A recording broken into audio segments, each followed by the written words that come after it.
किसानों के हित में मध्य प्रदेश सरकार का महत्वपूर्ण निर्णय। मध्य प्रदेश सरकार सदैव किसानों के हित में कार्य करती आई है। हमारे अन्नदाता प्रदेश की अर्थव्यवस्था और समृद्धि का आधार है और उनके परिश्रम के उत्पादित उपज का उचित मूल्य सुनिश्चित करने के लिए राज्य सरकार पूरी प्रतिबद्धता के साथ कार्य कर रही है। जैसा कि हम सभी जानते हैं कि भारत सरकार द्वारा इस वर्ष ग्रीष्मकालीन मूंग के उपार्जन के लिए मध्य प्रदेश को 445 लाख मीट्रिक टन का लक्ष्य निर्धारित किया गया था। भारत सरकार की योजनाओं के अंतर्गत राज्य के कुल उत्पादन का अधिकतम 25% उपार्जन किए जाने का प्रावधान है। भारत सरकार के इसी नियम के अंतर्गत निर्णय लिया गया था कि प्रदेश के मूंग उत्पादन किसानों से उनकी उपज का 25% न्यूनतम समर्थन मूल्य MSP पर उपार्जित किया जाएगा।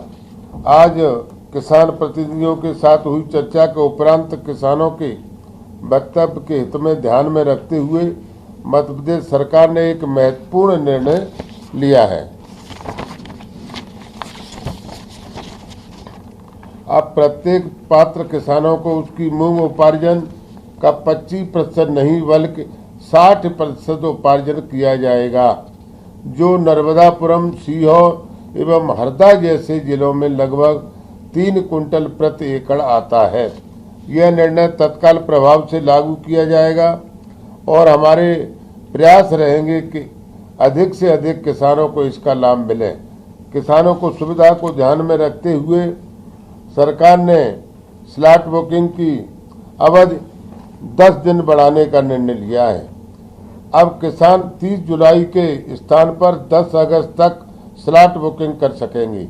इसी प्रकार उपार्जन की अंतिम तिथि भी 10 अगस्त से बढ़ाकर 20 अगस्त की जा रही है।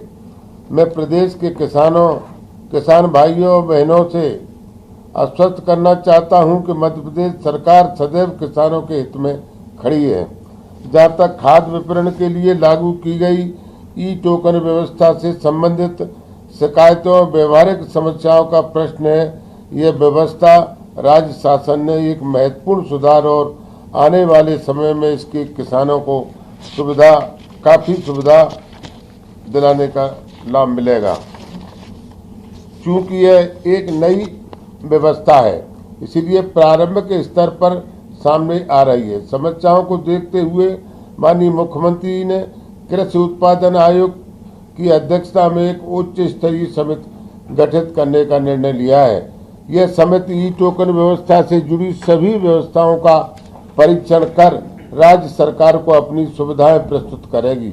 समिति की अनुशंसाओं के आधार पर आवश्यक सुधार तत्काल किए जाएंगे। सुझाव प्राप्त होकर सुधार होने तक MSP ई-टोकन से खाद्य व्यवस्था तत्काल प्रभाव से स्थगित की जा रही है। जय जवान, जय किसान, जय अनुसंधान। अगर आप ये वीडियो YouTube पर देख रहे हैं तो हमारे चैनल को सब्सक्राइब कर बेल आइकन दबाएं और Facebook पर देख रहे हैं तो हमारे पेज को लाइक करें।